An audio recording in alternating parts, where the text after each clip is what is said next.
Halo Sobat Agar, teknologi nuklir adalah teknologi yang melibatkan reaksi dari inti atom.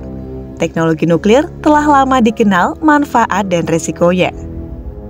Terlepas dari kontroversinya, teknologi nuklir terus menjadi bagian penting dalam berbagai sektor. Selain dalam bidang energi maupun pertahanan, teknologi nuklir juga digunakan dalam medis, seperti dalam diagnosis dan pengobatan medis. Lalu pada sektor pertanian, teknologi nuklir digunakan seperti dalam pemulihan tanaman untuk menghasilkan varietas tanaman yang lebih unggul. Manfaat lain dari teknologi nuklir adalah pengawetan bahan pangan, di mana radiasi pengion digunakan dalam sterilisasi makanan dan pemroses makanan untuk menghentikan pertumbuhan mikroorganisme patogen.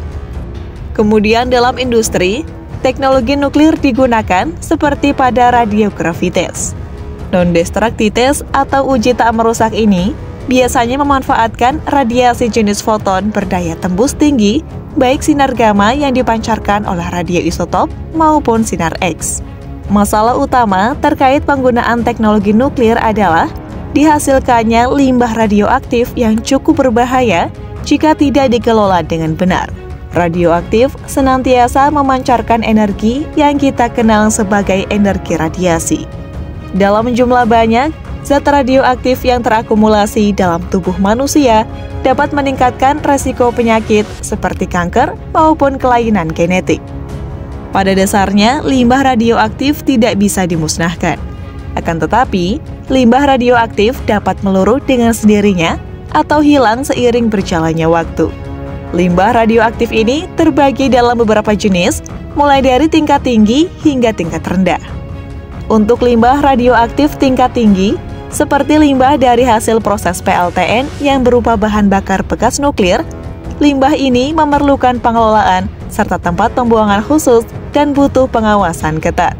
Hal ini dikarenakan limbah bahan bakar nuklir memiliki tingkat pancaran radiasi yang sangat tinggi, yang bertahan sampai ribuan tahun lamanya.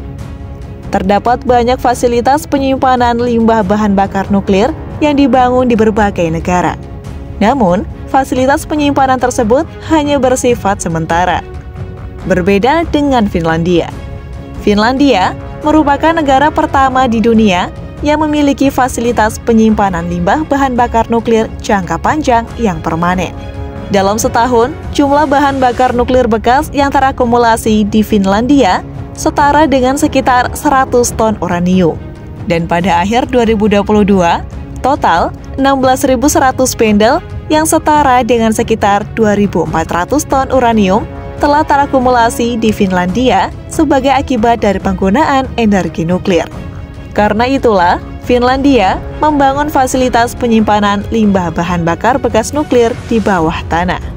Berlokasi di dekat PLTN Olkiluoto di pantai barat Finlandia, fasilitas yang diberi nama Ounkalo ini digunakan untuk menyimpan limbah bahan bakar bekas nuklir dari PLTN Finlandia, serta untuk menyimpan limbah radioaktif tingkat tinggi lainnya.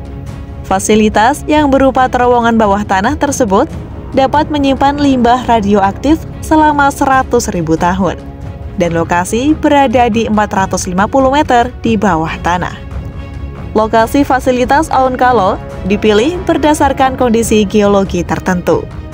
Pembangunan fasilitas ini menghabiskan biaya sebesar 3,9 miliar dolar atau setara dengan 56 triliun rupiah.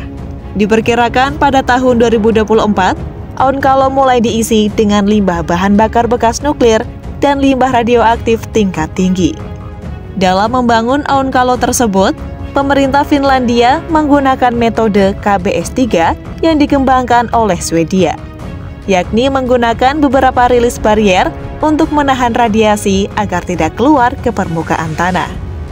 Rilis barier tersebut meliputi kanister, kemudian buffer atau lapisan material yang ditempatkan di sekitar kanister, lalu penutup terowongan dan struktur penyegel.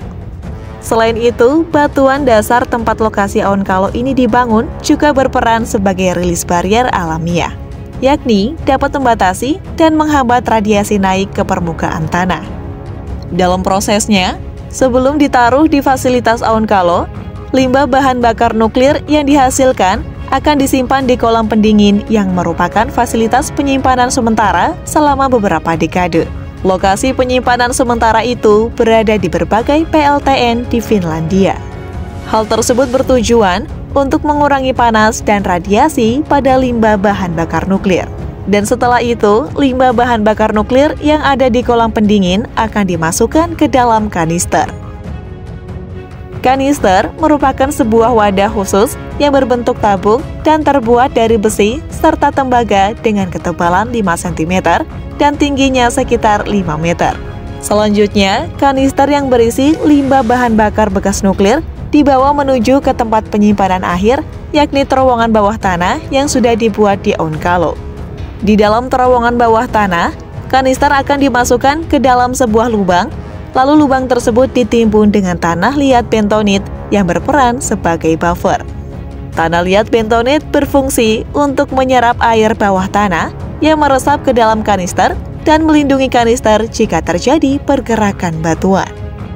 Kemudian, ketika terowongan bawah tanah telah penuh dengan limbah bahan bakar nuklir, maka terowongan akan ditimbun dengan tanah liat bentonit, lalu disegel dengan plat beton setebal 6 meter.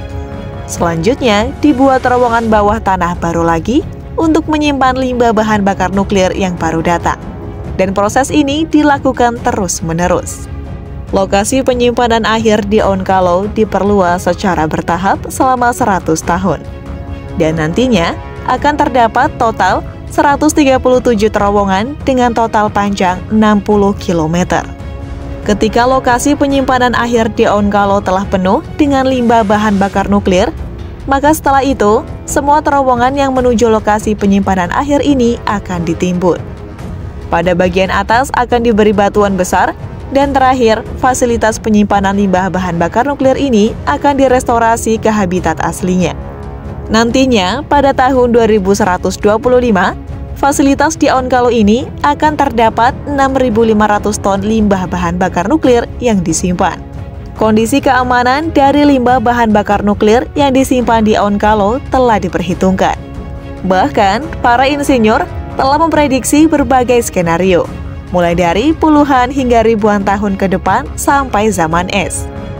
Di masa depan, meskipun radiasi dari limbah bahan bakar nuklir yang disimpan pada kanister tersebut bocor, lalu mengenai ekosistem maupun manusia di atas permukaan tanah, radiasi tersebut tidak akan membahayakan karena dosis radiasinya sudah sangat rendah.